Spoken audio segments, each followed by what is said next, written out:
que han presentado, tenemos ahí todo, perdóneme, ya esto después lo veo, ya, perdóneme. Y vamos ahora con el tema de los words.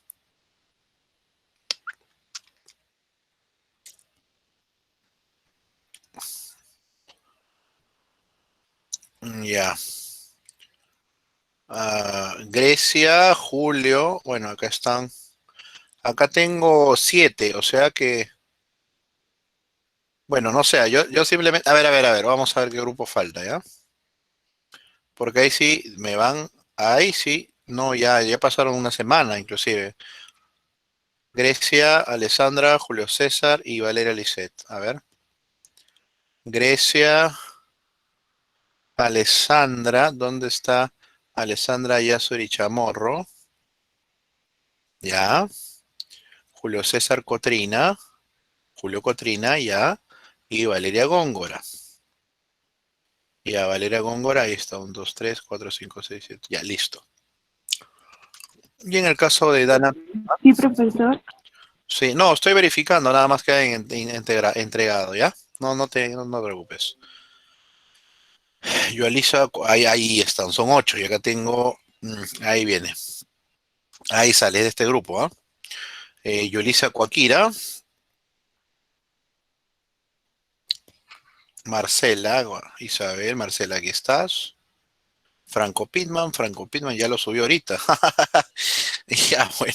Minoru, no, Minoru, él es señor Minoru, ¿está presente? No, porque ahí sí, de verdad que simplemente el grupo, Profesor, sí, sí, no es por el grupo, en una. disculpe, profesor, disculpe, Sí. pero yo le había comentado sobre el compañero. Y te había dicho que le pongas NT, ¿cierto? Sí, sí, también le hemos puesto. No, pero ya. Entonces ahí a ver, ya listo, lo han puesto. Si ha sido así, perfecto, ya. Ahora sí, no hay problema. Entonces sí me habías comentado y te respondí. Ahí todos tienen que poner NT, pero si lo has puesto, no hay ningún problema. Listo. Muy bien, jóvenes. La verdad que estoy contento, estoy vivo y eso es bastante. Ya, jóvenes. Así que nada, recuerden, intervengan, ¿sí? Para poder acá, ya miren, les voy diciendo el ranking, ¿ya? El ranking es por porcentaje, historia, socio, muy bien, ¿ya? Y el dilema de trabajo es que es numeroso, ¿no? Entonces por ahí están en baja. Y arqueología, pues tan, ya, así que intervengan, ¿ya? Yo siempre les invito, están todavía un mes, falta, estamos empezando el mes, pero intervengan, no pasa nada. Sí lo hacen, y si no lo hacen, sí pasa. Muy bien, al final solo promedio una sola nota. Ahora sí, ya hablé demasiado, la lista ya están cotejando, ya lo vi, así que por favor, adelante. Ok, profesor, buenas noches con todos. El compañero, por favor, puede presentar la pantalla.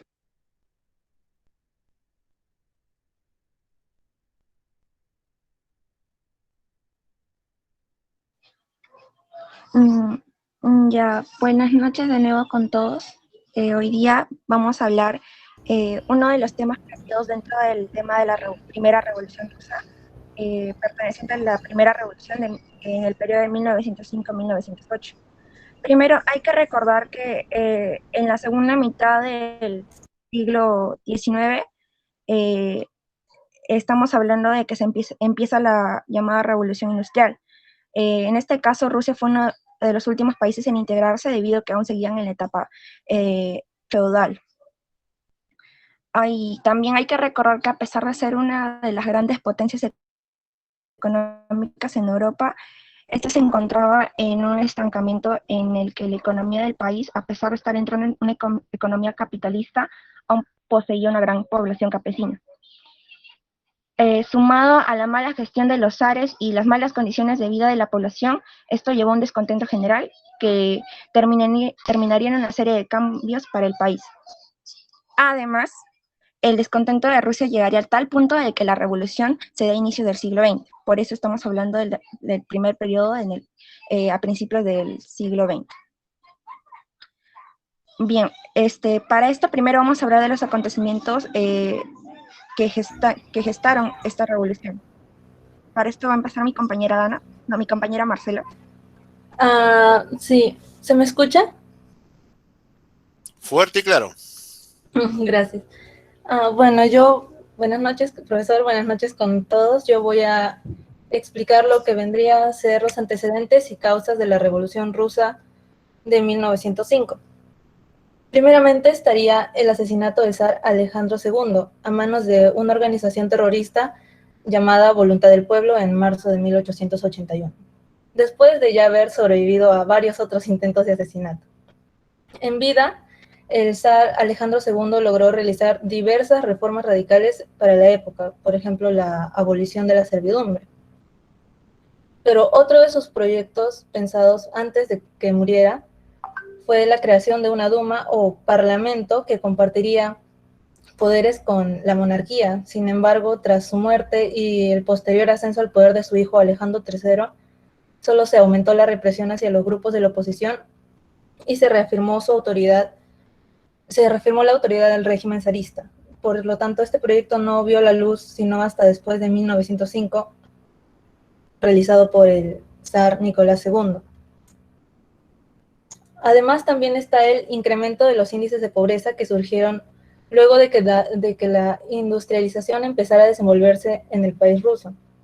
Porque si bien el progreso había llegado a Rusia, este solo se centralizaba en ciertas ciudades principales. Y aún así, en estas mismas ciudades, en los límites de estas, la pobreza aún era dominante. Por lo tanto, las diferencias sociales estaban muy claras.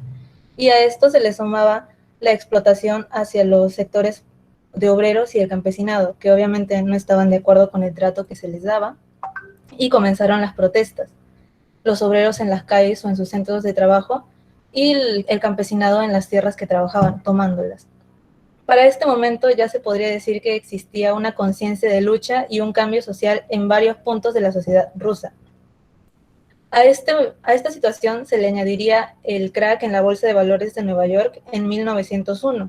Exactamente en el 9 de mayo de 1901 se ocurriría la primera caída de la Bolsa de Valores en Nueva York, lo cual ocasionaría un pánico internacional que luego se vería en una recesión económica mundial, que en Rusia se dejó ver en la quiebra de varias empresas, que luego ocasionaría una gran ola de despidos para el sector obrero, provocando que salieran a protestar otra vez, puesto que si su calidad de vida ya era bajísima, esta situación solo lo empeoraba.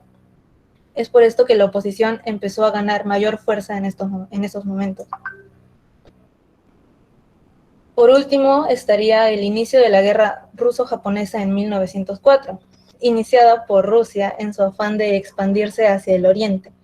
Esta guerra estaría mayormente centrada en las relaciones del Imperio Ruso con Corea, puesto que Japón sospechaba de ciertos tratados secretos que se estarían dando entre estos dos estados. Y también se centraría en el dominio que Rusia quería ejercer en Manchuria, una región que se encuentra en China y que en ese momento estaba bajo el poder japonés. Inicialmente, el Imperio Ruso pensó que podría ganar la guerra, puesto que a comparación con Japón, su país era mucho más grande y por lo tanto se pensó que tendrían mayores hombres en batalla y mayor fuerza. Sin embargo, el Imperio japonés demostró superarlos en número y estar mejor preparados para una guerra de tal magnitud. Por lo tanto, el Imperio ruso fue derrotado y las consecuencias en su país fueron gravísimas. La derrota significó una humillación para la población rusa, y esto solo generó que el sentimiento de rechazo hacia la clase dirigente aumentara en grandes maneras. Es por esto que se decía que creían que tenían como dirigentes a personas ineptas. Y es así como las protestas que venían arrastrándose desde hace años ganaron más fuerza y le dieron pie a que se iniciara la revolución de 1905, la cual va a explicar mi compañera Dana a continuación. Muchas gracias, Marcela. Muchas gracias. Muy bien, ¿no? Muy bien. Adelante.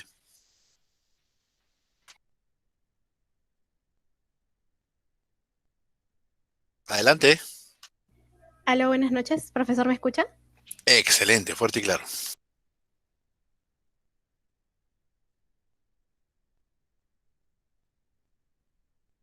Sí, me da un minutito, por favor, profesor, unos 5 segundos. 1, 2, 3, 4, 5.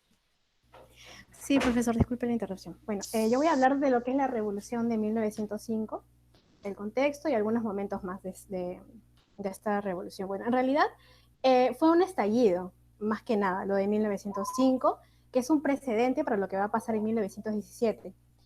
Y una de las diferencias con la revolución propiamente dicha de 1917 es que la mayoría de las fuerzas políticas de este año, del 5, no querían necesariamente destruir el zarismo, sino que más bien lo que estaban haciendo era denunciar Solo una la consulta, mala... disculpa antes que te interrumpa, disculpa, Dana. ¿Ninguna tiene cámara para poder visualizar o ahí queda? No sé, salvo que estén en...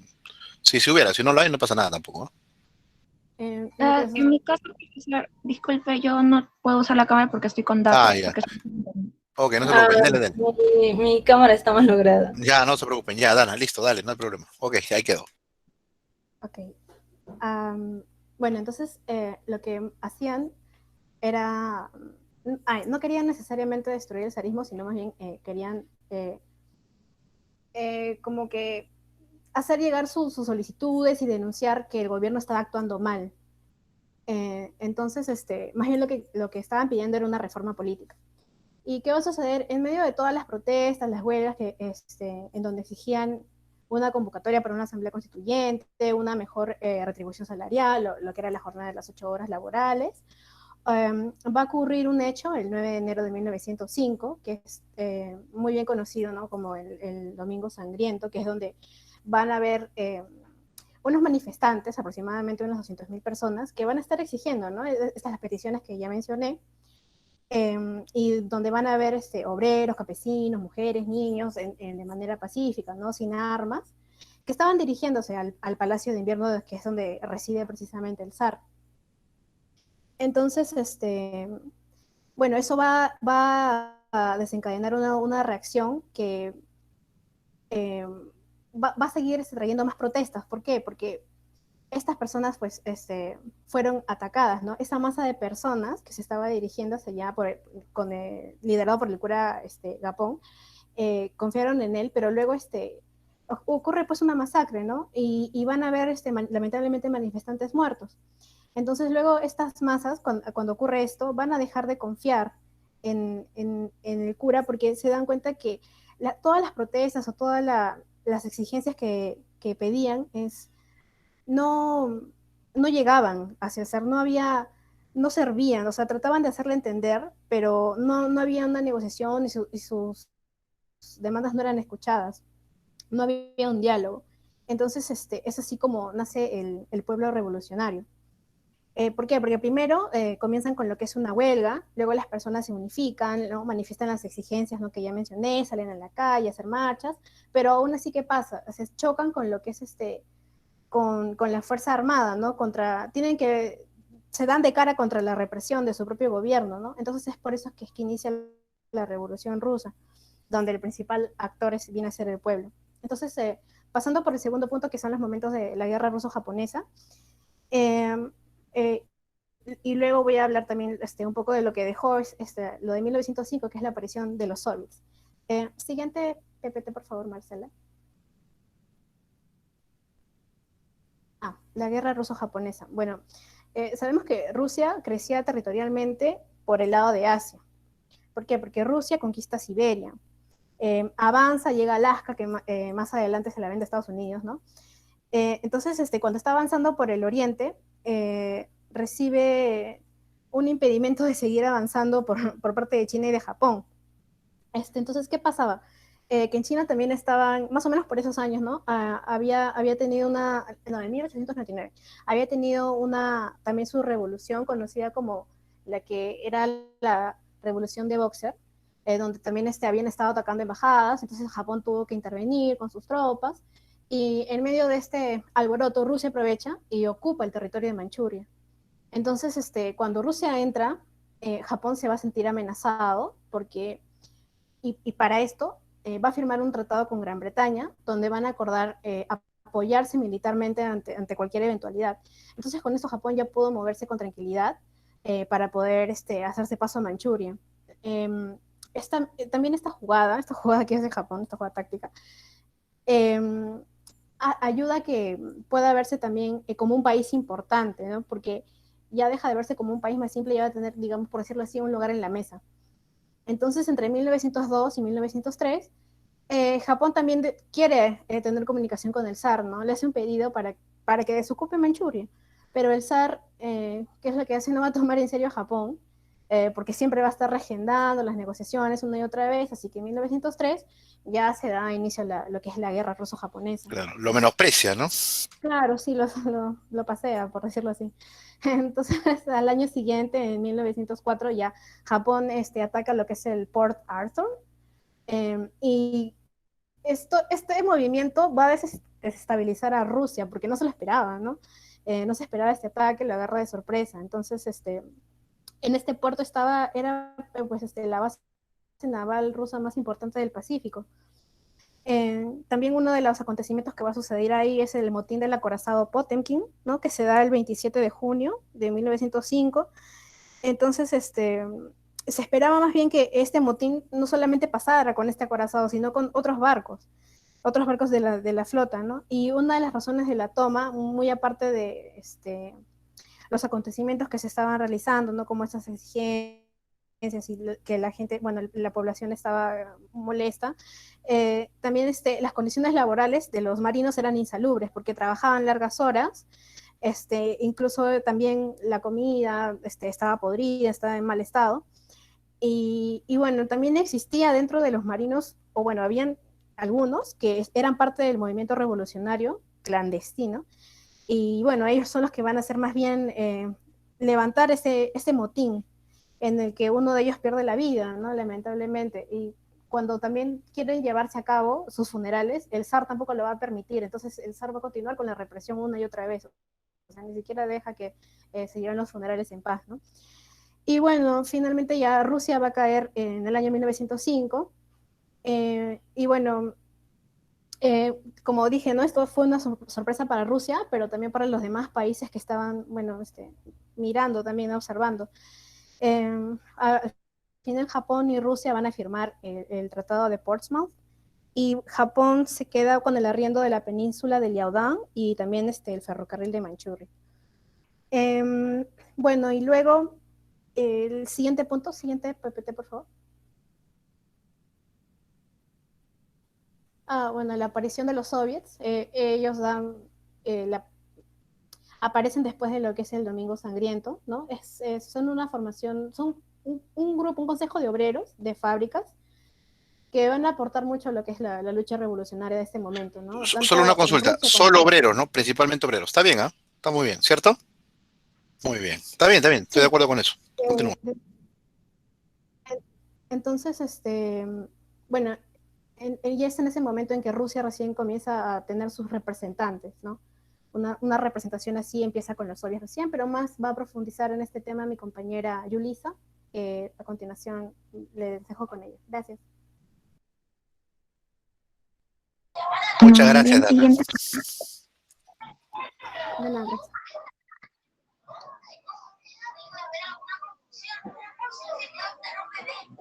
gracias. Siguiente, por favor.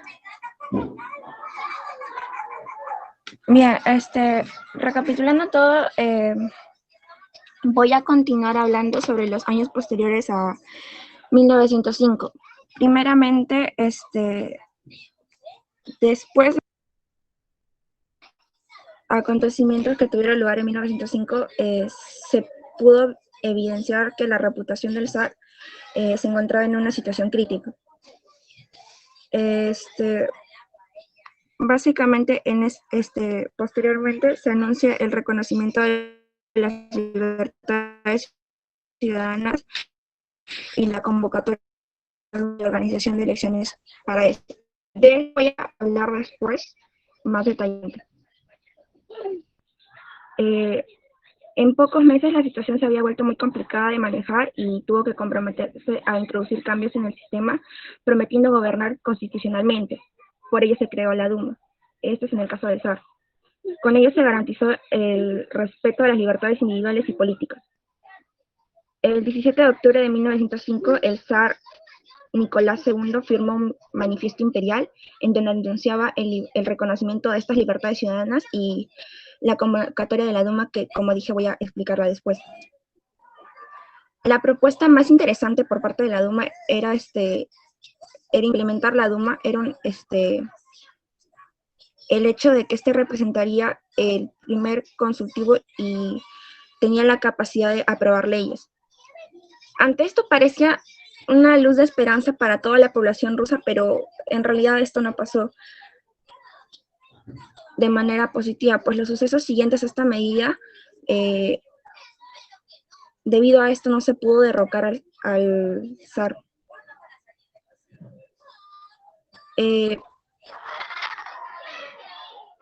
La confrontación de ideas entre los miembros de la Duma y la poca representación para los sectores del campesinado y obreros. También Yulisa, sí, está bien todo por ahí, porque la verdad que hay que ser francos, ¿no? En tema de exposición, como que la cosa no está yendo bien, ¿ah? Contigo específicamente, ¿estás bien? ¿Sí, todo tranquilo? Sí, profesor. Nada más que esto es para mencionar algunos hechos que pasaron después, pero de eso voy a pasar a explicar después. Ya, porque te siento como que estás muy, como con libreto, ¿no? Te siento así, y eso no es bueno. ¿Ya, Yuli? Vamos, ánimo con todo, fuerza. Ya, aquí básicamente les voy a mencionar todo lo que pasó después de 1905, principalmente el abandono de la lucha por parte de los liberales y Piotr Stolypin asume el cargo de primer ministro. Con él se lleva a cabo una serie de reformas, sobre todo en el sector agrario. Siguiente PPT, por favor.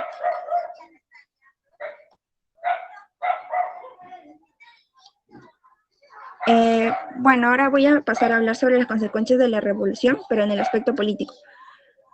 Primeramente, como ya había mencionado antes, la Concepción de Libertades Cívicas, esto comprendía el hecho de la libertad de expresión y asociación, básicamente también el derecho al voto en todas las clases, básicamente el sufragio universal. Pero esto para 1907 quedaría abolido y sería sustituido por el sufragio censitario. Entonces, esto se había manifestado dentro de las reformas del Manifiesto de Octubre. Entonces, todo esto quedaría desvirtuado. También está el progresivo recorte de las medidas liberizadoras que se habían conseguido en 1905.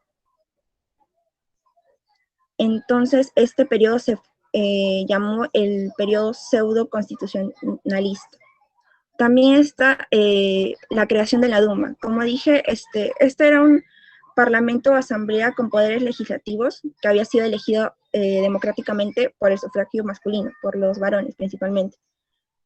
Esto significaba, de cierta forma, un paso de la monarquía absoluta a la constitucional, pero en realidad esto terminó desestabilizando a los grupos revolucionarios, ya que en esencia el país permaneció con el poder político a cargo del zar.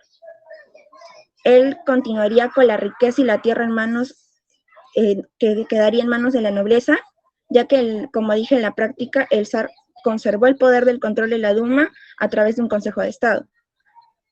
Además que se reservó el derecho a voto de los acuerdos que ella podría tomar y la facultad de disolverlo.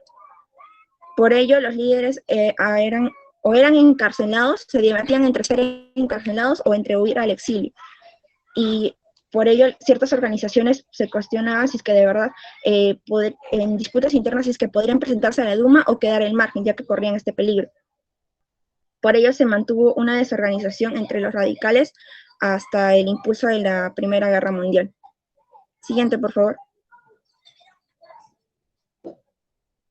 Bien, como ya había hablado sobre el ministro Stolypin, con él se llevó a cabo una serie de reformas, sobre todo en el sector agrario, ya que este era la principal fuente de riqueza. Primero se dio la reforma agraria, que era la repartición de tierras. Era el reparto de aquellas tierras comunales, dividida entre los campesinos que no tenían propiedades, pero el resultado de esta reforma fue negativa, ya que los campesinos, algunos agricultores decidían vender sus tierras a los grandes terratenientes, los llamados kulaks. El dinero lo utilizaban para emigrar a las ciudades en busca de nuevos empleos o mejor calidad de vida.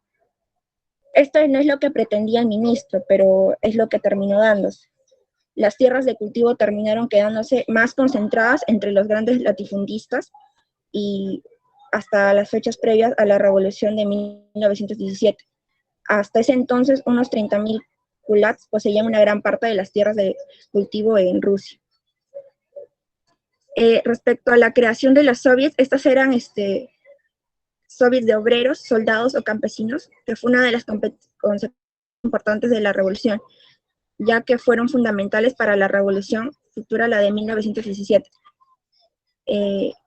y también para la formación de la República Socialista Federativa y de la URSS, la Unión de Repúblicas Socialistas Soviéticas.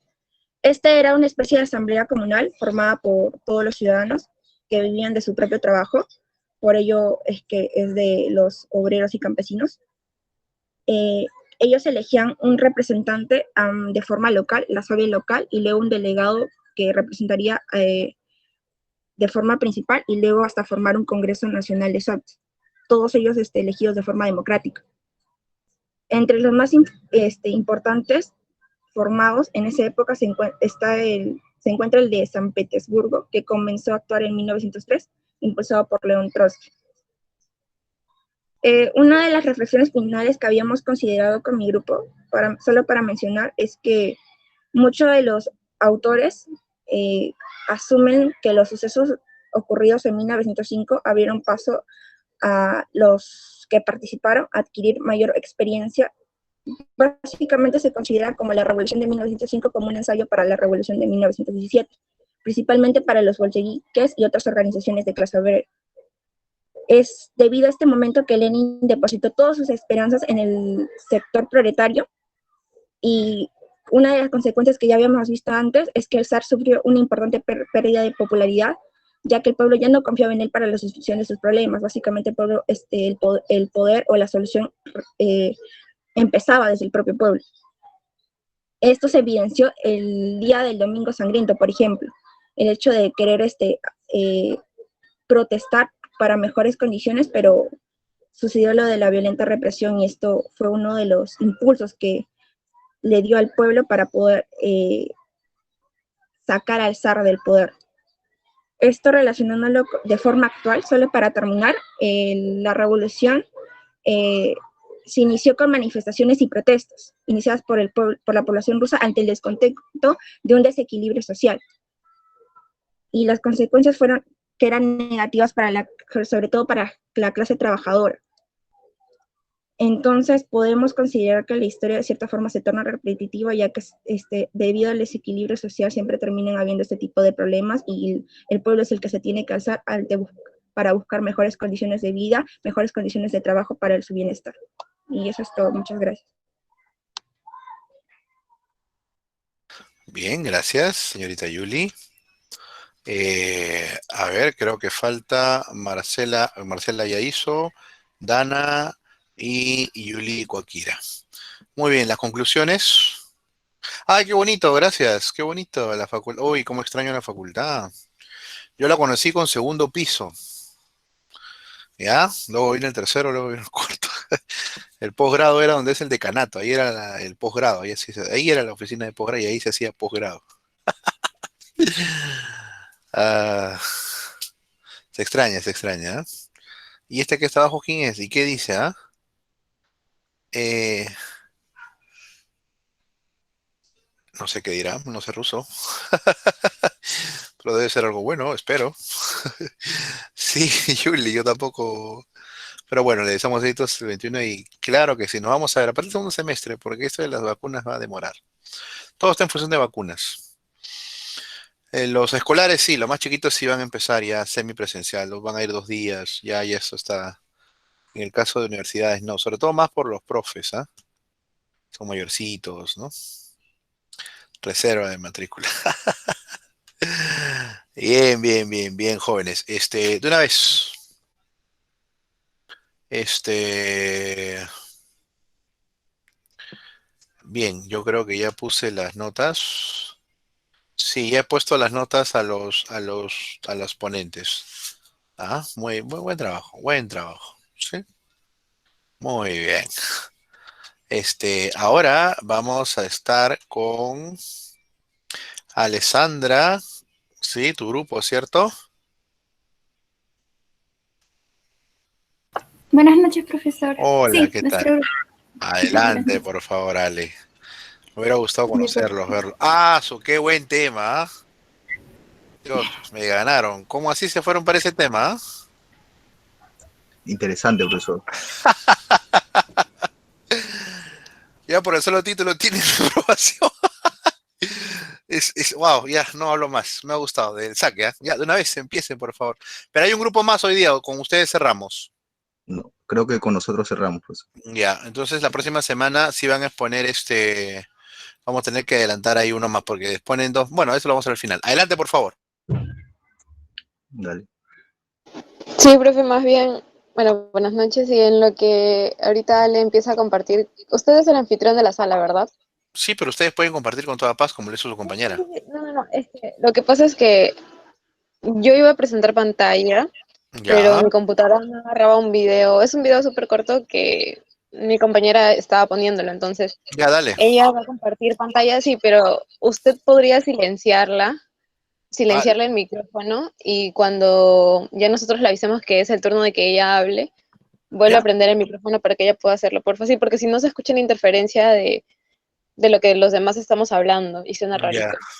ya, Sí, sí, profe, ya, ya. gracias. Ok, Gracias, profesor. Ahorita procedo a compartir pantalla. ya. O si no, me das el link y lo paso yo. Ah, No, es que está desde el mismo PPT. ya, dale, dale, no hay problema. Ustedes me indican.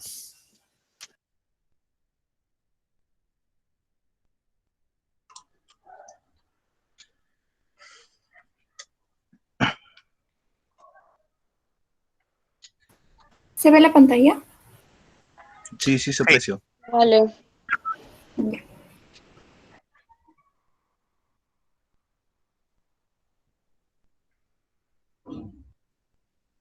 Ya, dale, está bien. Buenas noches, profesor, compañeros. A continuación, vamos a presentar el siguiente texto correspondiente a nuestro grupo, la cual es Fascismo y Comunismo, de los autores Franco Furek y Ernest Noll. Sin duda alguno, son dos de los más notables investigadores dentro del periodo europeo de entreguerras, ¿no? Por un lado tenemos al francés Franco Furek, fallecido en el año 97, y por el otro el alemán Ernest Noll, quienes juntos acordaron publicar este intercambio epistolar en el año 1996. Nuestra exposición basará sobre este libro, que recoge 8 cartas ensayos que abordarán las raíces, similitudes y diferencias entre comunismo y fascismo. Siguiente, por favor, compañero. Bueno, para comenzar, pasaremos a explicar las siguientes doctrinas que emergieron dentro del siglo XX, ¿no? Las cuales son el comunismo, fascismo y nazismo, que pasaremos a ver en cuestión a los 8 capítulos que albergarán el texto. Para comenzar, hablaremos un poco sobre comunismo, la cual es una doctrina política, económica y social basada en la abolición de la propiedad privada y en el establecimiento de la posesión y administración de bienes. Fue el filósofo Karl Marx, cuya formación provenía de la izquierda hegeliana, quien desarrolló la idea de este materialismo dialéctico o marxismo, ¿no? Que finalmente sirvió de base para la concepción de la sociedad comunista. Por otra parte, Marx y Engels consideran el comunismo sería la fase superior de la sociedad socialista establecida a partir de la revolución de los proletarios. Por otro lado, tenemos al fascismo, considerado un movimiento político, social, y este es principalmente de juventudes organizadas bajo el signo de antiguas fases, ¿no? Basado en la dictadura de un partido único, eh, con exaltación y corporativismo, fundada por Mussolini en 1919, que nació frente a la reacción de la crisis que afectó al país después de la Primera Guerra Mundial. Y bueno, por extensión, se denomina fascismo a cualquier régimen político que impere una dictadura reaccionaria, ¿no? Y bueno, por último tenemos al nazismo, la cual es la adaptación del fascismo italiano, pero dentro de Alemania, con algunas diferencias, ya que este movimiento es antisemita, y xenófobo en general, ¿no? Característica que en un principio no se observaba dentro del fascismo. Siguiente, por favor. Bueno, ahora pasaremos a abordar lo que es este primer capítulo, en donde aún no se emitirá ninguna carta por parte de un autor hacia el otro, sino más bien se dará una especie de resumen de lo que veremos a continuación en los otros capítulos. Se hará conocer en este primer capítulo la interpretación y formación, como también los éxitos que tuvieron tanto el comunismo como el fascismo, ¿no? De modo de captar lo que cada una tiene a la vez de específico y de común. Los autores nos llevarán a comprender que en la historia de cada una de las relaciones de imitación-hostilidad obtuvo un préstamo considerándolo como rasgos, ¿no? Ya que cierta ideología cogió de la otra ciertos rasgos para poder tener cierta similitud o, o como lo dice Noll, después combatirlas, ¿no? Este término imitación-hostilidad no son incompatibles. Dentro del texto veremos cómo Mussolini se guiará de Lenin, pero lo hará para vencer y prohibir el comunismo dentro de Italia. Por otra parte, veremos cómo Hitler y Stalin ofrecerá muchos ejemplos de complicidad beligerante, ¿no? Noll trata de explicarnos que esta reacción se da tanto porque Mussolini como Lenin son provenientes de un socialismo ultrarrevolucionario, ¿no? Y hacer así, eso permite tener una gran facilidad de imitarlo, como también para combatirlo. Y bueno, la victoria del bolchevismo ruso en octubre de 1917 marcará un punto de partida, de una cadena de reacción, ¿no? Que atraviesa la cual el fascismo italiano primero y el nazismo luego aparecen respuestas como a la amenaza comunista, pero hechas con este mismo modo, ¿no? Revolucionario y dictatorial. Siguiente, por favor. Dentro de este pasaje de capítulo también podremos observar la matriz de estas dos grandes ideologías, tanto la comunista y fascista, representada por Karl Marx y Friedrich Nietzsche. En la primera, quien es intérprete Marx, él lleva al extremo la trascendencia de la sociedad moderna, por lo cual el autor entiende la abstracción del universalismo democrático, arranca el pensamiento y la acción de los hombres de los límites de la naturaleza y la tradición. En un sentido inverso, vemos el fascismo que quiere tranquilizar a los hombres contra la angustia de ser libre y sin determinaciones. Extrae su inspiración en la voluntad de proteger la vida y la cultura en contra de la trascendencia. Siguiente, por favor. Veremos ahora el siguiente capítulo y dentro de este capítulo se hará conocer algunas reflexiones personales por Noll hacia Franco y Furek. Para Noll, por ejemplo, dirá que la teoría de totalitarismo ofrecía una escapatoria que permitía distinguirle el anticomunismo democrático y el anticomunismo totalitario. También dentro de este pasaje de este capítulo se verá cómo Noll hace una crítica a Fourier a darse cuenta que él mantiene una postura del ideal comunista, ¿no? Y que ve en ella la más poderosa realidad ideológica del siglo, sin conocer los límites, ¿no? Y esto se da porque Fourier proviene de la izquierda y considera que la Revolución Rusa es una reivindicación de la Revolución Francesa, y es tomada esta como consecuencia y semejanza. Para Fourier, recordemos que la Revolución Rusa de octubre sigue manteniendo su irradiación mundial, considerándolo un acontecimiento político, la más fundamental del siglo XX. Ernest Noll, haciendo crítica a esto, considera que la irradiación que mantiene Fourier se encuentra agotada por las luchas múltiples, y es así como esta pierde esta fuerza interna, ¿no? Y termina por ser definitivamente considerada como lo que era en un comienzo, en virtud de su índole utópica, es decir, una ilusión, ¿no? Tal es así como se llama el texto de Fourier, la visión de una ilusión. Siguiente, por favor, compañero. Bueno, ahora podremos observar la versión genético-histórica del totalitarismo. Bueno, aquí podremos percibir un punto de divergencia entre estos autores, ¿no? Por ejemplo, Noll adoptará un pensamiento o más bien un fundamento racional inteligible hacia la paranoia antisemita de Hitler. Fourier lo considerará como una suerte de fundamento racional, ¿no?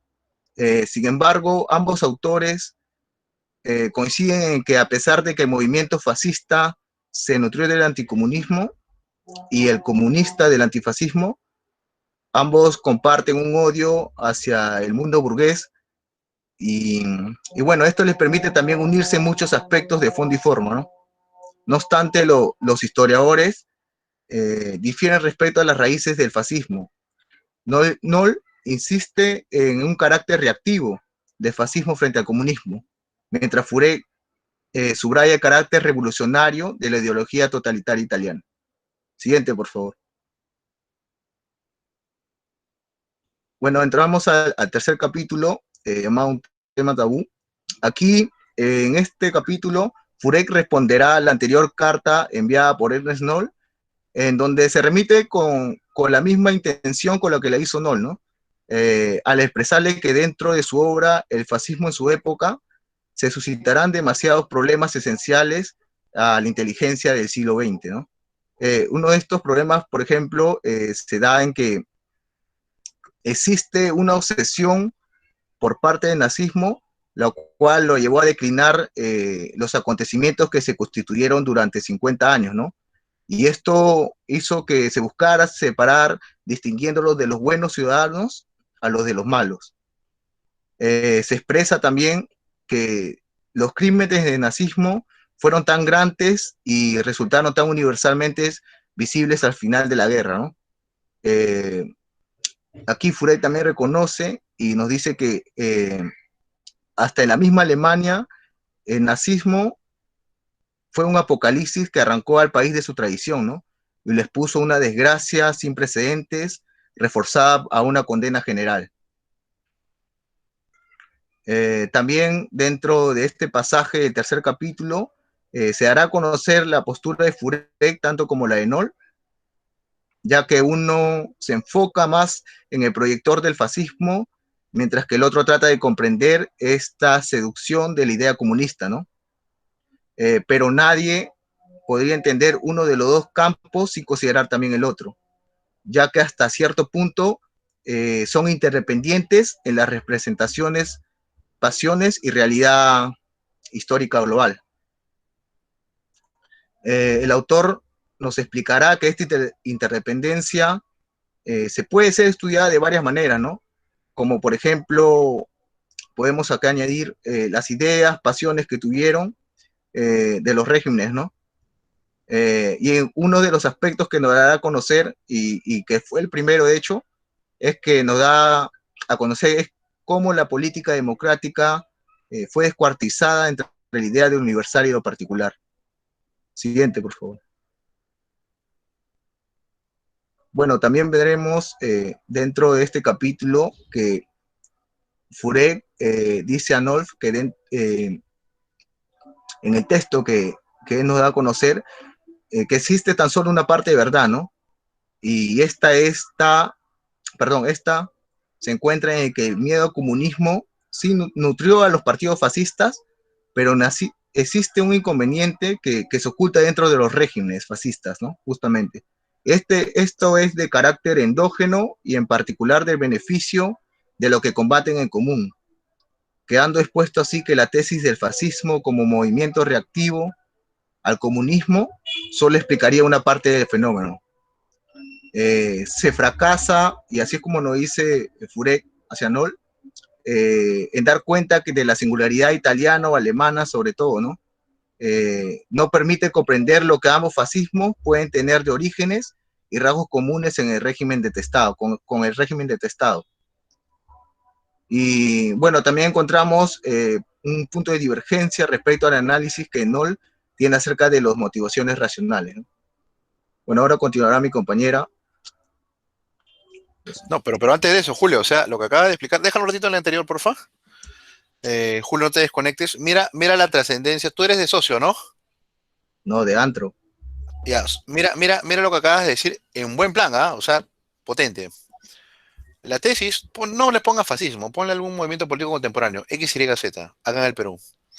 Como movimiento, reactivo a tal otro movimiento político, solo explica una parte del fenómeno. Ponle los términos de partidos políticos que tú quieras presentes. ¿Ah? O sea, ¿ves la potencia que tiene en esta explicación lo que tú acabas de un poquito de sustentar? Y así rótalos con cada una de las pautas que has hecho muy bien en este esquema con la foto de Furet, ¿no? ¿Qué te parece? Simpático, ¿no? Sí, profesor. Exacto, Ian, por ahí, pero, o sea, explicarlo por contra es solamente una parte del fenómeno, no es todo el fenómeno. Exacto, exacto, exacto, Ian, tal cual. Estaba No, pensando sí, más la idea. Sí, Julio, no, sí, adelante. parte del fenómeno. No, sí, parte del fenómeno es lo que explica esto, ¿no? Claro, perfecto. Y esa es la visión de un historiador, ¿no? Lo anti solo explica una parte del fenómeno. Muy bien, ¿ah? Muy bien, Julio, ¿ah? Te felicito. Adelante, por favor, jóvenes. Sigan. Profe, ahorita la que va a exponer es Grecia Canares, pero ella está en provincia y justo se le ha ido el internet, pero estamos por llamada y ella va a hablar por aquí. Adelante, por favor, wow. ¿Qué tal mérito? Adelante. Gre. Buenas noches, profesor. Sí, siguiendo esta línea del libro, aquí no en este capítulo de Julia Outreach, habla, ¿no? Y toma acerca, que está cerca de esta concepción marxista, exista cierta proximidad con esta concepción fascista, la cual es dependiente del análisis netamente marxista, ya que este considera que si no fuera por el movimiento obrero del siglo XX, que se reveló con estas terribles formas de la economía de mercado y tanto de competencia, que además si la Primera Guerra Mundial no hubiera dado reflexiones pragmáticas, se tendría que despertar a la humanidad. Y más, pese a las decisiones utópicas que fueron denunciadas por la historia, el movimiento marxista comunista tuvo grandeza. Y en lugar de reprochar a los que se comprometieron, esta en vez se debería reprochar a los que se mantuvieron ajenos. Además, Noll considera a la idea marxista como una ideología originaria, esta proveniente de la antigüedad, de un producto de raíces muy antiguas, mientras que toma el fascismo como una reacción de orden secundario y de una gran parte artificial, y basada en ciertos otros postulados. Es por eso que Noll rechaza como el primer móvil al anticomunismo, puesto que a lo mucho pudo haber existido en esa época el antiabsolutismo, ¿no? Que fue rechazo a toda la pretensión de verdad absoluta. Siguiendo esa línea, tomando el nacionalsocialismo, este en ningún caso puede deducirse solo como una reacción frente al movimiento bolchevique, ya que por el contrario, previo a la guerra existía un nacionalismo brutal en Alemania, puesto que hasta en sus programas habían expresado explícitamente el deseo del exterminio judío. Aquí tomo como ejemplo la Revolución Francesa, ¿no? En cuanto al asesinato de los reyes, en donde ahí la población realmente ve las cosas muy, muy serias. Y en torno a ello, Hitler vio las cosas realmente serias cuando se vio enfrentado a la realidad sangrienta de la dictadura rusa o a la destrucción de la inteligencia nacional, como Hitler lo llamaba. Pues solo así, para Noll, es posible establecer este nexus causal entre Kulak y Auschwitz, ya que se dice que si se descartan las opiniones tanto de Hitler o como de sus confidentes, no quedaría ningún nexus causal entre ambos. Y de esta forma no hubiera existido Auschwitz en Alemania. Por otro lado, también es lícito hablar de un nexus un poco más sutil, pues aquí se dice que si alguien, bueno, toma de ejemplo, ¿no? Si alguien, quien sea, que se hubiese opuesto al bolchevismo, sería preciso la existencia de algo un tanto tan análogo como la desaparición de las clases y tan aclamada por la ideología, ¿no? Teniendo como objetivo principal a ningún otro grupo que no fuesen los judíos. En la historia se presenta, bueno, siempre presentan al judío como un desamparado, donde presenta un origen en la que radica tanto la desigualdad e injusticia social. Y esto para no es tomado como irracional hasta ridículo, ¿no? El núcleo racional que considera el antijudaísmo nazi consistía en una gran parte de judíos que poseían como virtud la universalización y el mesianismo propio del judaísmo histórico, pues estos yacían ya en el seno del movimiento socialista y comunista. Noll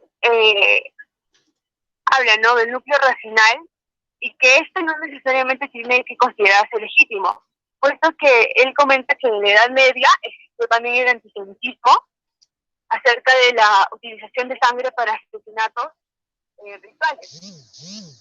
Pero se considera como núcleo racional de los pobres, un grupo, el monopolio judío de préstamo financiero, y se hace aquí posible comprender estos movimientos de insurrección contra el usurero. Pero de esta forma, sin duda, era igualmente injustificada, ya que amenazaban el desarrollo de la economía mercantil.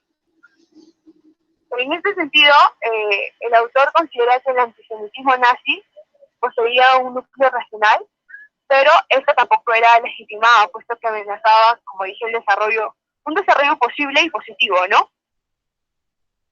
También se tiene que añadir que el nazismo no solo era una reacción contra el bolchevismo, sino una reacción excesiva, y que se dice por regla general, ¿no?, que el exceso de aquello que inicialmente era justificado, posteriormente pasa a ser algo injustificable.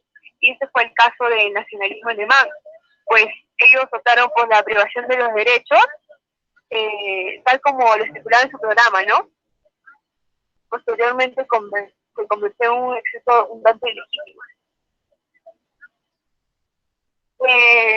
Siguiente diapo nos ve la diapo de la relación dialéctica y fascista comunista que expresa Furet. Este autor, con los años, cayó en ese problema entre la relación dialéctica fascista comunista con el nacimiento mutuo de estas dos grandes ideologías, ¿no?, de masa que surgió en la Primera Guerra Mundial. En la siguiente diapo, porfa, la única manera profunda que dice Furet de entrar estas dos ideologías contra el fascismo y comunismo, estos dos ambos movimientos políticos que surgieron, consiste en analizarlos juntos como dos caras de la crisis de la democracia liberal ocurridos en 1914. Lo novedoso de la Primera Guerra Mundial es que se radicalizó extremadamente el doble moral crítica con el leninismo y el fascismo, ¿no? El leninismo, por un lado, extrae las fuerzas de encarnar mediante su historia esa vieja esperanza del movimiento obrero, mientras que el fascismo trata de recuperar el provecho de los adversarios de las ideas democráticas, esta fascinación de una sociedad futura y más no pasada. Aquí el autor encuentra un punto de concordancia entre el fascismo y el comunismo, que debería ser el déficit político constitutivo de la democracia moderna. Al igual, los otros regímenes totalitarios tienen como punto común la voluntad de ponerle fin a este déficit que hubo.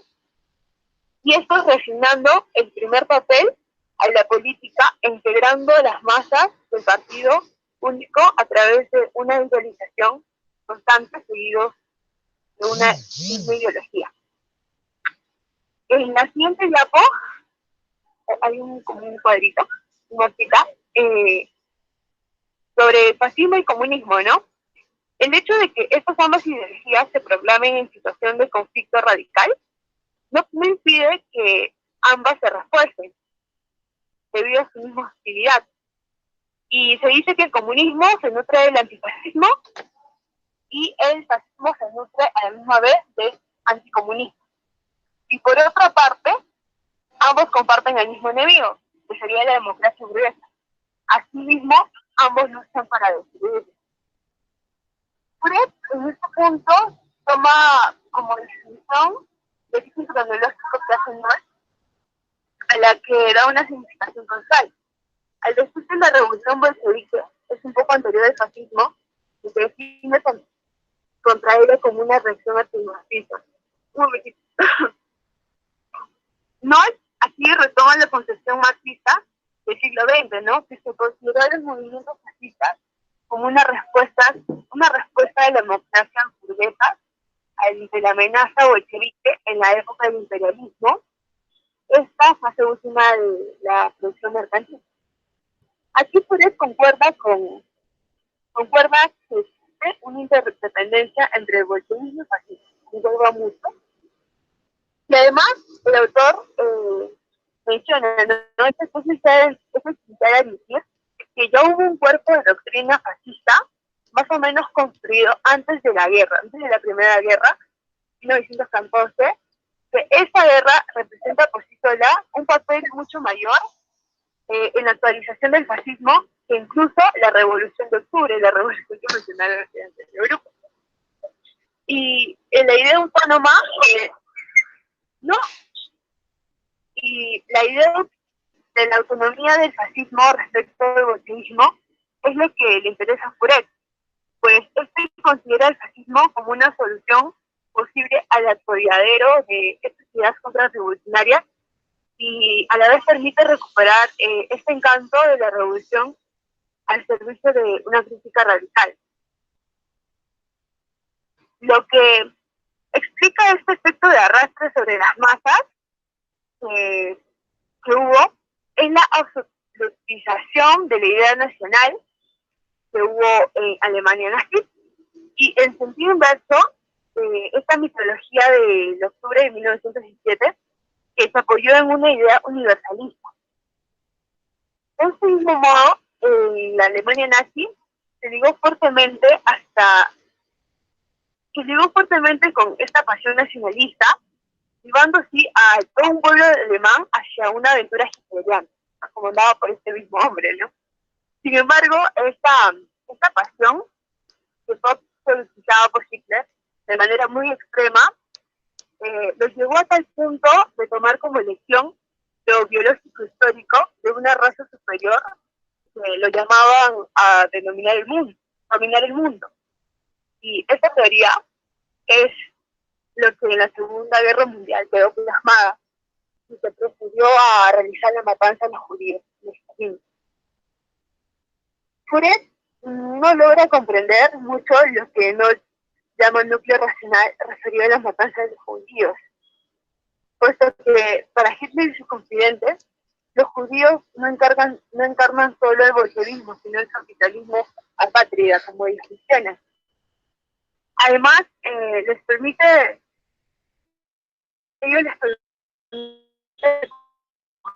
odio a un mismo pueblo que supuestamente reencarnan dos ideas, ¿no? Dos regímenes sociales contradictorios, tanto el comunismo. Y antes de la Segunda Guerra Mundial no se permitía dar un núcleo racional a tal creencia, y pues ellos al pensar eliminar a los judíos, ellos creían que podían eliminar al comunismo y al liberalismo, puesto que estos tenían ideas universalistas opuestas a los que el fascismo ideológicamente creía, ¿no? Eran netamente nacionalistas. Aquí el autor menciona que el antisemitismo, a contrario de Knott, es una pasión ajena, por lo que no podría considerarse una pasión similar a la de Rusia, puesto que Furet no cree que en las palabras de Hitler se encuentre esta relación, este nexus causal entre lo que se vincula y la exterminación de los judíos. Puesto que Hitler no tuvo la necesidad de un presidente soviético para realizar estas experiencias, ¿no? Y el rasgo particular del nazismo era transformar el odio nacional hacia los judíos por toda Europa como una pasión política así extendida, suscitada en la matanza general de todos estos judíos, una liquidación un tanto física a un pueblo que ellos mismos consideraban un género no humano. Ernest Knoll, en el siguiente postfacto, sobre el revisionismo, se refiere en esta primera parte, trata, ¿no? De la ciencia. Que la ciencia para los socialistas en ese tiempo, el pasaje, en este pasaje racional a lo irracional, referente a la ciencia, entre los siglos XIX y siglo XX, que presentaron los adversarios del socialismo, que eran muchos en realidad, quisieron ver que Marx y Lavalle fueron los revolucionarios judíos y tomaron ellos como principales fundadores del socialismo. Entonces esto les llevó hacia pero en ese tiempo hubo una tendencia anticientífica que ganó mucha fuerza y se radicalizó. Y ellos consideraron que la ciencia era un producto netamente judío, cosa absurda e irracional, puesto que un grupo de personas no podrían llevar a cabo, o por más inteligentes que sean, no podrían ser partícipes solo de desarrollo de la ciencia. Y esto es lo que intenta tratar en este capítulo, puesto que es así que toman esa idea supuestamente racional que posteriormente pasa a ser irracional sobre la gran matanza y gran exterminio de los judíos. Siguiente capítulo pasa a mi compañera Alia. Profe, si es que llegó a silenciar a Alexandra, le quita, por favor. Ya, no, lo de Grecia te agradezco. Ha sido. Wow, me gustaría que yo sé que va a cortar ahora, pero que no se desconecte para escuchar algunas palabras. ¿Podría ser eso posible, Grecia, o ya tienes que cortar del todo? ¿Cómo, profesor? Te consulto si, o sea, después de que pase otra persona ya no te podrás volver a conectar, porque es una muy buena ponencia y sé que habrá muchas preguntas.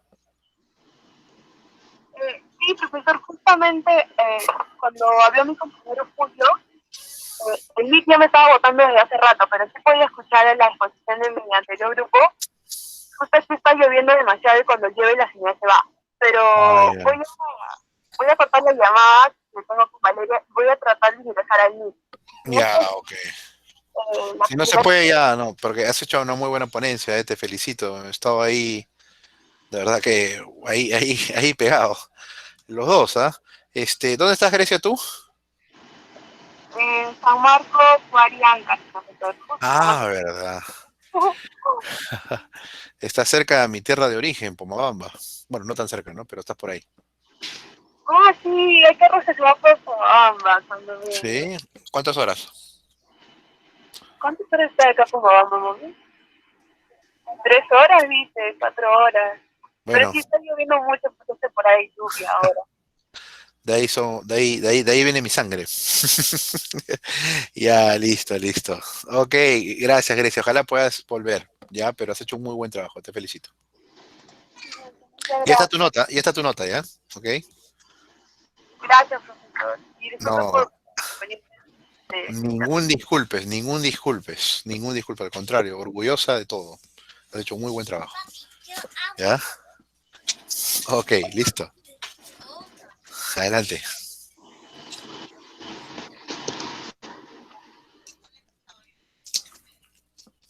Ya. No hay. Ya, adelante. Profe, sigue Ale. Allá. Ale, ¿dónde estás? No le he silenciado, ¿ah? No he silenciado a nadie. Ah, ¿no la silenció? ¿No? Entonces ahí entró con el micrófono apagado. Dile que lo conecte, por favor, mándale un WhatsAppito o algo. Sí. No se debe estar escuchando, sino que, claro, tiene que salir de la presentación y activar su micro. Y ya cuando acaba, ya más bien quita el audio, por favor. Ya, ok.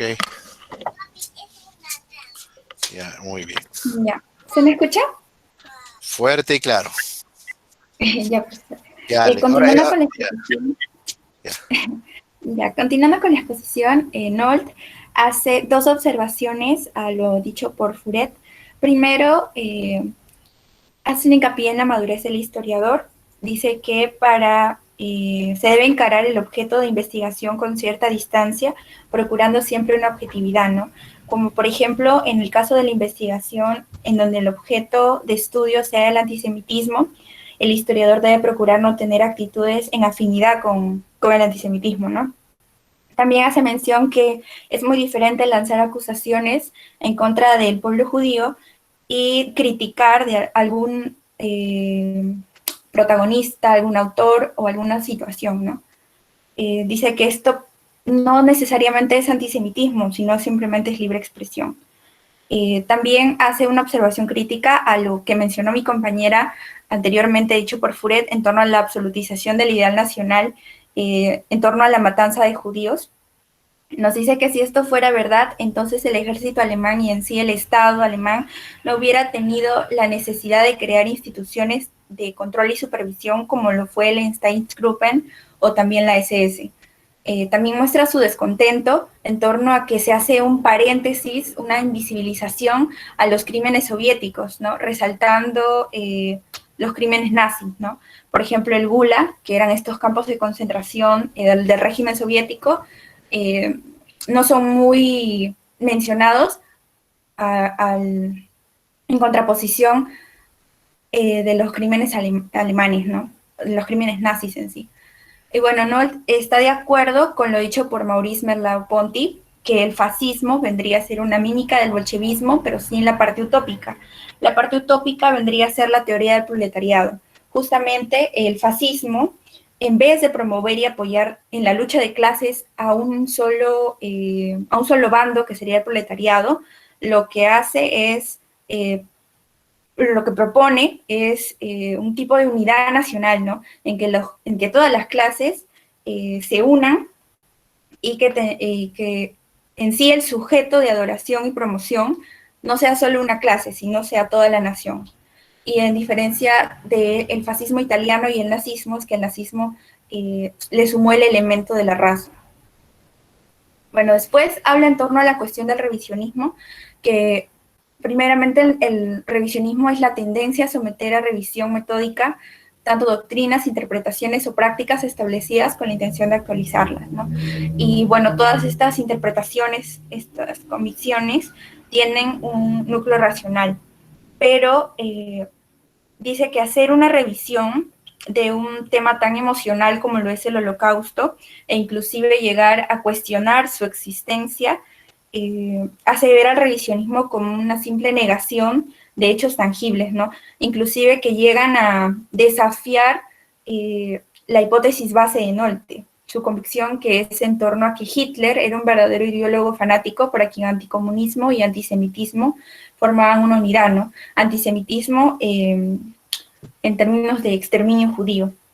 Y esto, pues, esta construcción fue a partir de fuentes escritas muy importantes de la época, pero sobre todo se basó en las primeras fuentes de la concepción del mundo de Hitler, entre ellos diferentes autores, pero el más importante y el que resalta es Dietrich Eckart, con quien tiene un folleto, bueno, quien publica un folleto titulado, bueno, no lo publica, sino que comparte con Hitler, el bolchevismo de Moisés a Lenin, diálogo entre Adolf Hitler y yo mismo, en el cual se puede notar una gran anticipación al exterminio judío.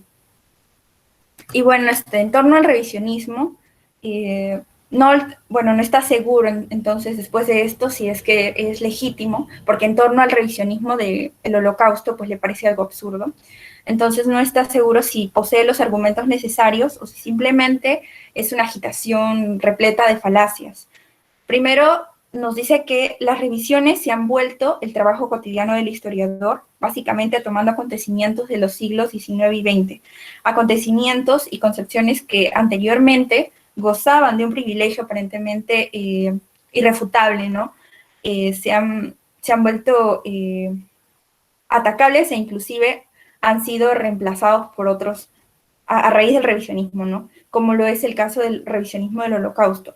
En 1984, en Stuttgart, se realizó justamente un congreso en el cual tomaron parte importantes historiadores del tema del Holocausto, como son Raúl Hilbert y Yehuda Bauer, quienes criticaron las tesis aún en vigor en Alemania.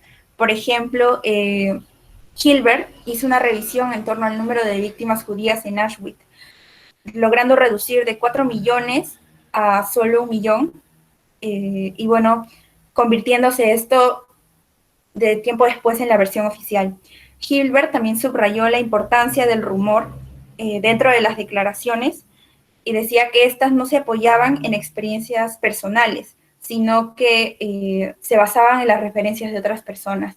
También guarda silencio en torno a afirmaciones que según él equivaldrían a ser erróneas o simples rumores.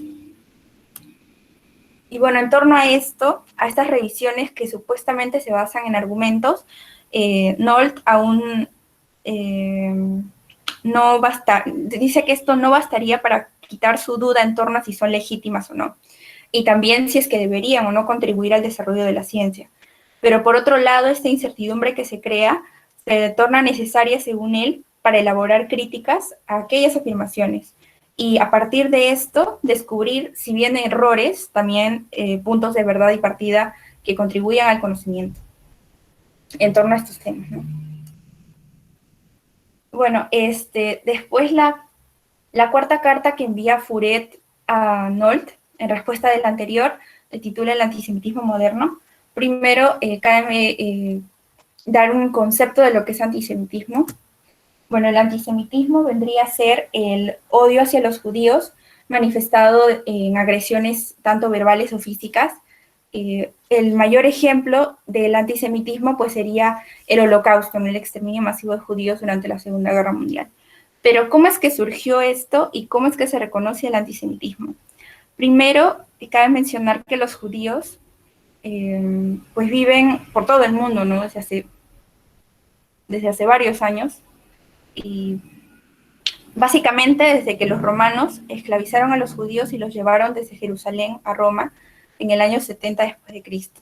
Desde ese entonces es que se van a expandir por todo el mundo. Bueno, van a vivir en muchos países ya para el siglo XIX y van a tomar diferentes roles, ¿no? Granjeros, comerciantes, financistas, obreros, que vivían de manera pacífica junto con otros grupos humanos, ¿no? Sin embargo, a menudo eran forzados a vivir separados y alejados del resto, como pasó en Alemania.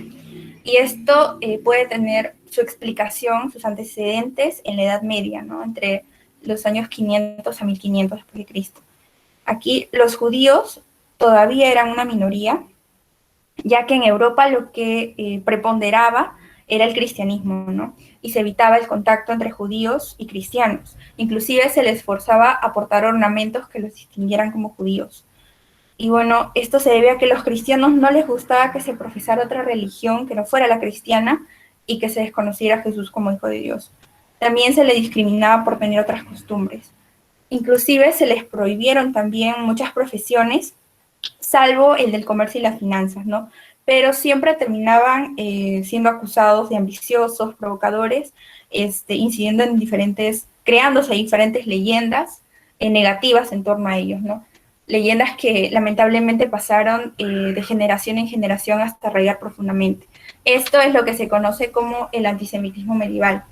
Pero ya para los años 20 y 30 del siglo XX, es que Hitler y el partido nazi van a usar justamente estas leyendas para convertir al pueblo judío en el chivo expiatorio, que sería este grupo humano que es acusado de todos los males que acarrean a la sociedad, ¿no? Se les acusó, por ejemplo, de provocar la crisis económica, también se les culpó de la pérdida de la Primera Guerra Mundial, entre otras cosas, ¿no? Y sumado a eso, también la concepción nazi de la lucha entre razas humanas.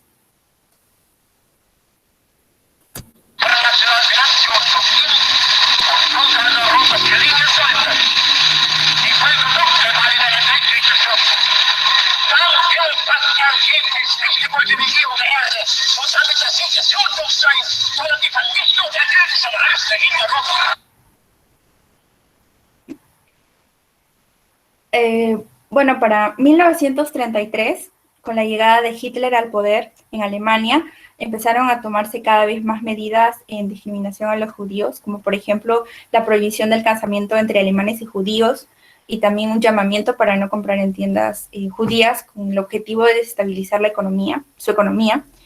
para 1939, con el inicio de la Segunda Guerra Mundial, Alemania empezó a expandirse, a conquistar diferentes territorios, y es así como para 1941 se inicia la persecución y la matanza sistemática del pueblo judío en Europa, ¿no? Y no solamente del pueblo judío, sino también de diferentes grupos como homosexuales, gitanos, discapacitados, polacos, rusos, etc. Y bueno, si bien la guerra terminó en el 45, el antisemitismo aún perdura hasta hoy, ¿no? Y surge de diferentes modos y en diferentes lugares. Como vemos, estas dos formas de odio hacia los judíos, la antigua arraigada al cristianismo y esta última que acusa al pueblo judío de una supuesta voluntad de dominación del mundo, entre ambas, el antisemitismo moderno es el que tuvo pues, efectos mucho más desastrosos, ¿no? Y bueno, se puede decir que el antisemita moderno ve en el judío no solamente esta herencia histórica religiosa, sino también le suma su participación dentro de la economía capitalista, que con los años, sobre todo en el siglo XX y XXI, ha sido muy grande, ¿no?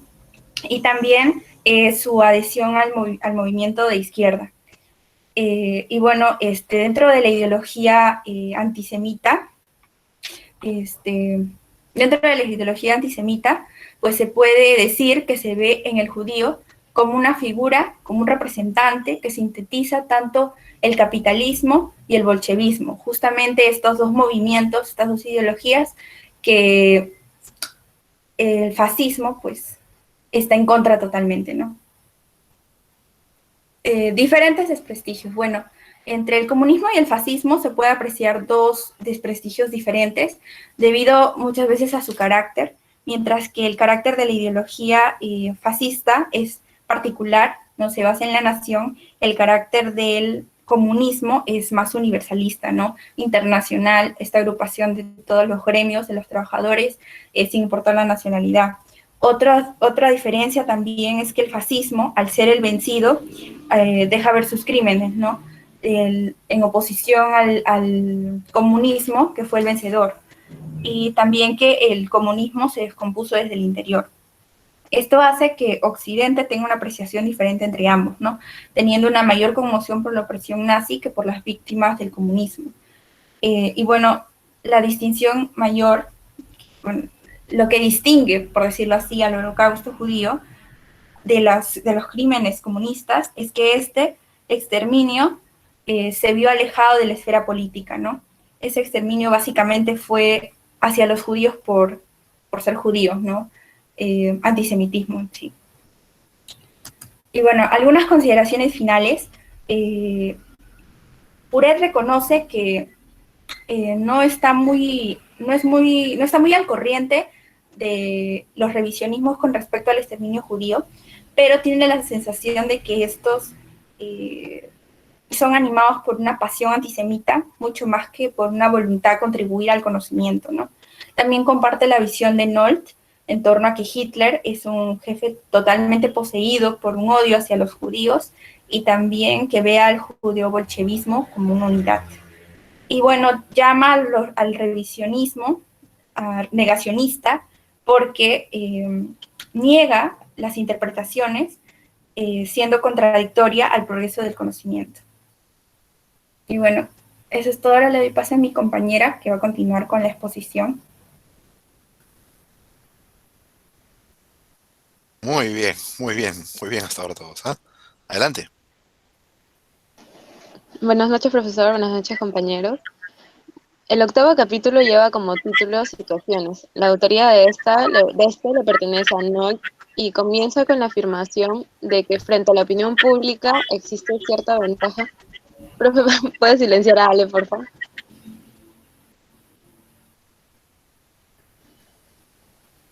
Ale, Alexandra.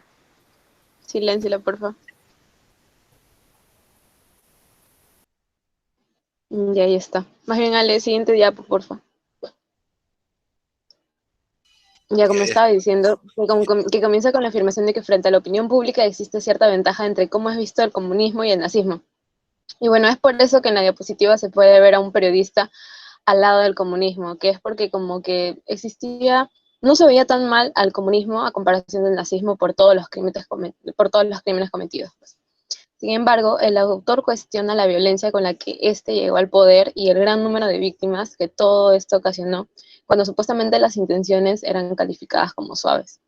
Siguiendo la perspectiva de este autor, también nos afirma de que en la acción francesa él vio un prefascismo, más aún con la presencia de la contrarrevolución existente en dicho acontecimiento histórico.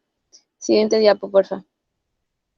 Algo que no considera de suma importancia es el contexto en el cual se encuentra y se desenvuelve el historiador, ya que todo esto influye en las concepciones que éste tiene, para lo cual cito al autor. No todo el mundo vive en el seno de la misma época ni en la misma situación. Es por ello que se habla de que Furet estuvo influenciado por el ascenso de la izquierda, ya que justo en ese momento él se encontraba estudiando y ya más adelante pasa a ser profesor, o sea, a enseñar, fue docente. Por otro lado, Nolte reconoce que tras haberse dado la división del territorio alemán, él confiaba que dicha separación sería solo pasajera y que ya más adelante se concretaría la tan ansiada reunificación. Posteriormente, se aprueba el reconocimiento de la RDA. La RDA significa República Democrática Alemana, liderada por la Unión Soviética. Ese era o sea, Alemania se divide tras la Segunda Guerra en dos lados, el este y el oeste. El este, o sea, el lado derecho, que estaba en manos de la Unión Soviética, como que todo ese lado era comunista. Y el lado izquierdo, que era el oeste, RF, que era República Federal Alemana. Y ahí eso se quedó en manos de Reino Unido, Francia y Estados Unidos. Entonces ese lado era como que tenía tendencias más capitalistas, en cambio el lado derecho, que era de la URSS, estaba bajo el comunismo, ¿no? Bien, entonces una vez que ya se aprueba el reconocimiento de la RDA, significa la aprobación de la división alemana en dos estados. Para muchos la RDA reflejaba una Alemania que reluciría con todos sus potenciales al máximo e incluso la consideraban como la base para que más adelante se llegue a dar una Europa socialista. Años más tarde llegó ese, entre comillas, más adelante. Este momento fue muy inesperado en el sentido de que se dio de una manera muy repentina tras haberse dado la caída del muro de Berlín, con lo que ya se da la ansiada unificación. Todo esto había generado expectativas muy altas. Una de ellas era que se esperaba que haya una modernización, la cual conllevaría la mejora del nivel de calidad de vida de toda la población alemana del este. Sin embargo, no se dio del todo, que digamos, o sea, sí en el sentido de que en el este se incrementó unos años en la esperanza de vida, o hasta incluso aumentaron las ofertas laborales, pero la industria que se formó fue tomando manos extranjeras y estas se encargaron de manejar los antojos. Así es como el sistema autoritario desaparece hasta ser reemplazado por el sistema de la competencia entre empresas y la pluralidad de los partidos. Entonces nos damos cuenta que estas características son parte del sistema capitalista del que era la Alemania occidental. Siguiente diapo, por favor. Entonces, o sea, en otras palabras, es como que tras la caída del muro de Berlín, si ya se unifica Alemania y las características que eran del oeste, que supuestamente eran como que llevaban el progreso y todo eso, ya fueron influenciados en el lado que era comunista. Llegamos finalmente al último capítulo, es decir, la última carta. Siguiente diapo, por favor. Es decir, la última carta de Furet, y se titula "Este es el telón de fondo melancólico de este fin de siglo". Siguiente diapo, por favor. Quiero empezar leyendo esta cita. El historiador es prisionero de su tiempo y en que la historia que escribe también está en la historia. Somos hijos de dos situaciones diferentes. Y pues es cierto, como usted, profe, nos ha estado haciendo hincapié en varias ocasiones con esta cuestión de que el contexto definitivamente influye bastante por las mismas coyunturas políticas e intelectuales totalmente distintas. Y esto se ve plasmado en la perspectiva que ambos autores tienen y en cómo lo han ido construyendo, desarrollando en base a los acontecimientos que ellos presenciaban. Siguiente diapo, por favor.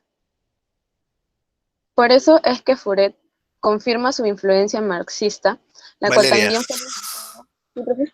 qué potente esa frase. Es buena, me hace sentir mal, pero es potente y es muy cierta. Sí, pues. Ánimo, está Sí, muy bien. Sí. es que definitivamente el contexto siempre influye bastante, pues eso hay que entenderlo para poder comprender también cuáles son los motivos por los cuales se llegan a dar algunas cosas, pues porque no simplemente es verlo de manera superficial, sino como que también entender el contexto en el que todos estaban. Y aquí es por eso como se explican las posturas, o sea, los motivos por los cuales estos autores tienen estas posturas, o sea, que ha sido por el contexto en el que ellos han crecido, o cómo fue que se estaban dando todas las cosas, toda la situación que estaba como así movidita, ¿no? Y bueno, por eso es que Furet confirma su influencia marxista, la cual también fue alimentada por la Francia de la posguerra. Ahora, se plantearán ambas situaciones respectivas por las que se vieron inmersos ambos autores. En el caso de Furet, perdón, cuando él era joven, el territorio francés había sido invadido por la Alemania nazi. Es así que él ve como refugio y consuelo a la idea comunista, la que presentaba un proyecto democrático y apuntaba a un renacimiento nacional. Ahora, en lo que respecta a la situación de Nolte, el nazismo trajo consigo una catástrofe imposible de olvidar ante los ojos del mundo, y esto genera un gran rechazo y una gran reprobación hacia dicho partido. Siguiente diapo, por favor. Por otro lado, si bien es cierto, en Francia el comunismo adquiere una legitimidad algo tardía, a la par que esto sucedía en otros puntos del mundo, ya lo estaba desacreditando también. Y esto es alimentado por una obra que fue publicada en 1973 por Alexander Solzhenitsyn. Es así también como se va nutriendo progresivamente el anticomunismo.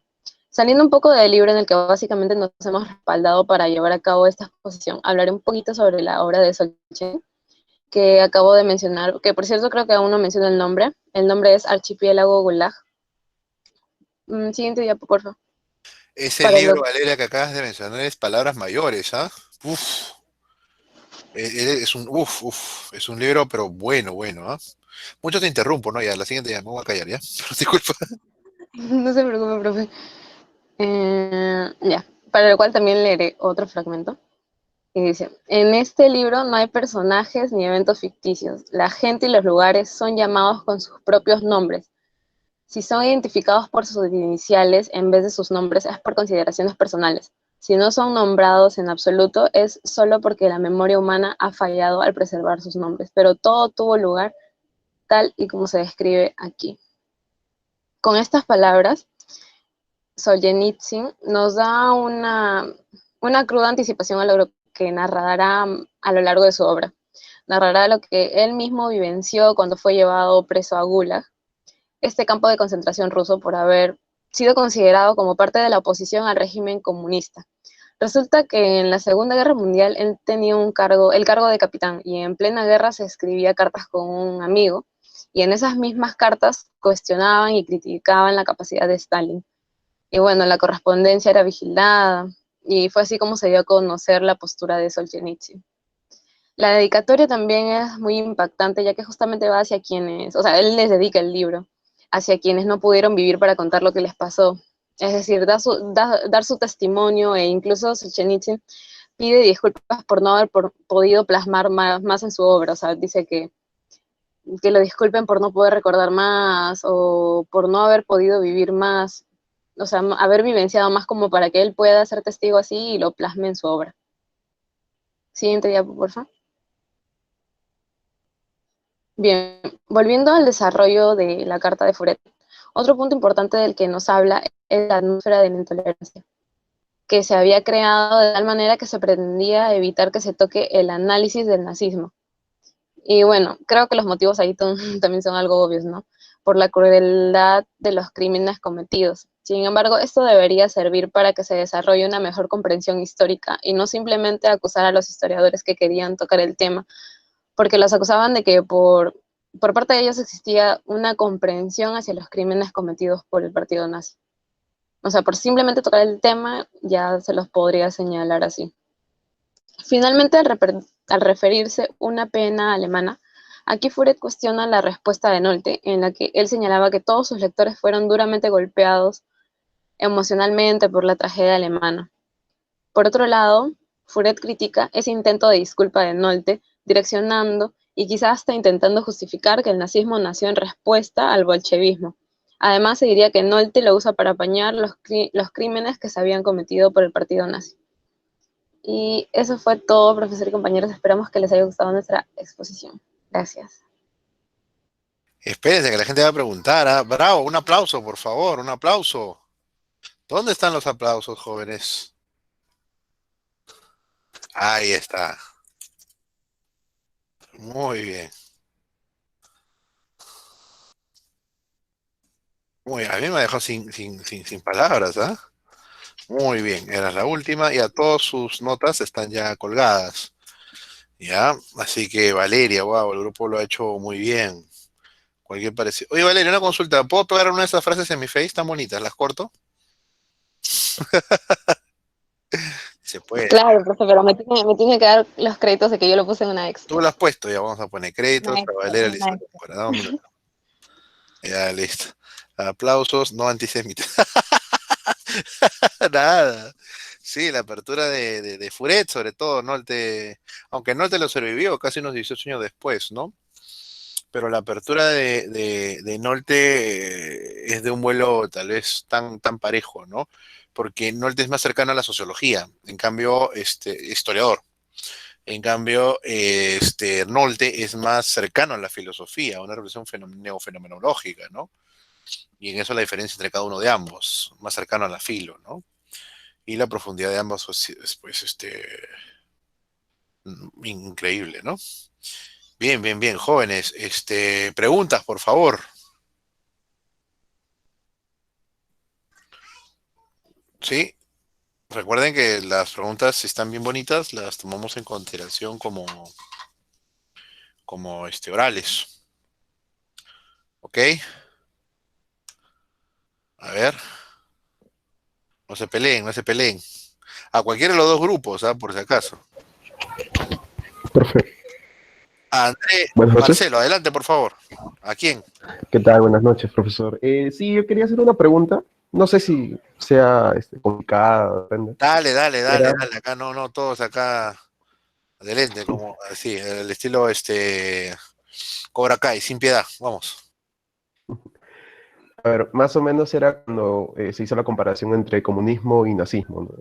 Entendí que eh, se toda la carga política o el aspecto político cuando se hablaba de judío, sobre todo hablando del holocausto.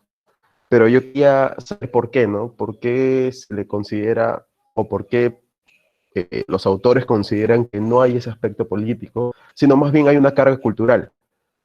Eh, Recordando, ¿no? El comunismo, si bien es cierto, perseguía a homosexuales porque tenían una carga cultural de sodomía y todo eso, y justamente las ponentes, ¿no? Las expositoras dijeron que por su parte el racismo también tenían los judíos una carga cultural, ¿no? Mítica y todo ello.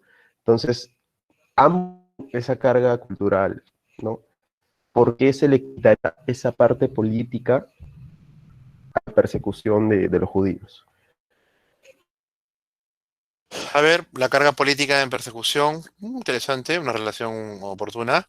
A ver, el grupo, por favor, adelante. Valerie. O Julio.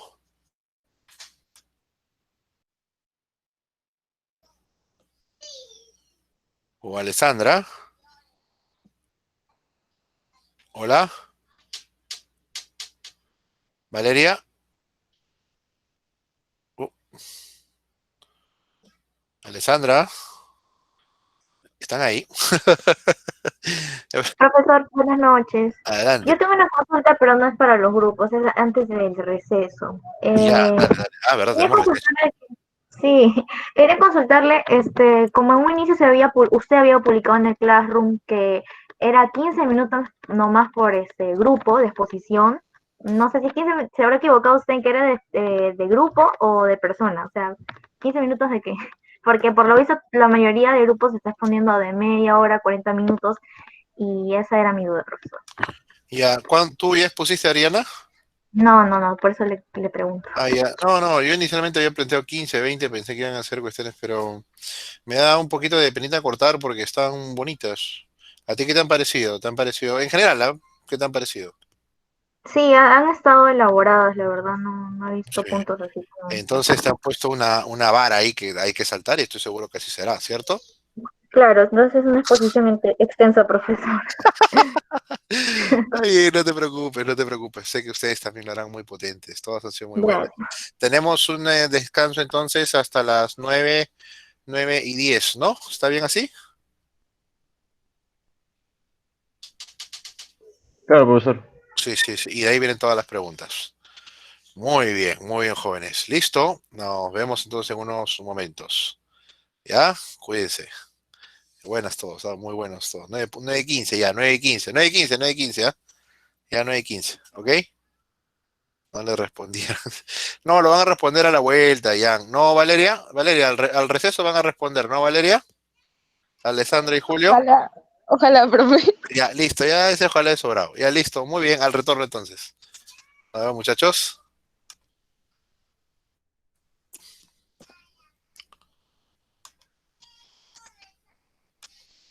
Profe, Ay, dime. hello. Profe, buenas noches.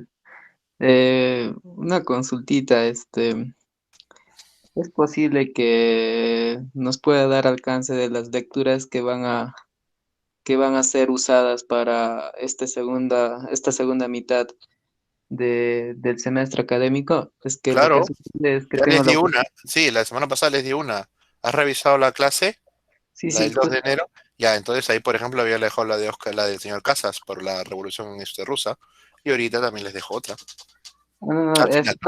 es algo más personal en lo mío, ¿no? Porque tengo un amigo que va a vender su fotocopiadora, entonces me ha dicho que me gaste toda su tinta, lo que queda. Entonces quiero aprovechar para descargar, para imprimir todo lo que Bueno, queda. bueno, te sugeriría que entres al Drive, ¿ya? Y que te pongas a imprimir todo lo del Drive. Ya, bro. Ahí está, muy bien. Esa es mi sugerencia, ¿eh? Ya, anexar. Listo, ok, nos vemos. Detengo la grabación. Igual voy a mandar 2 videos entonces.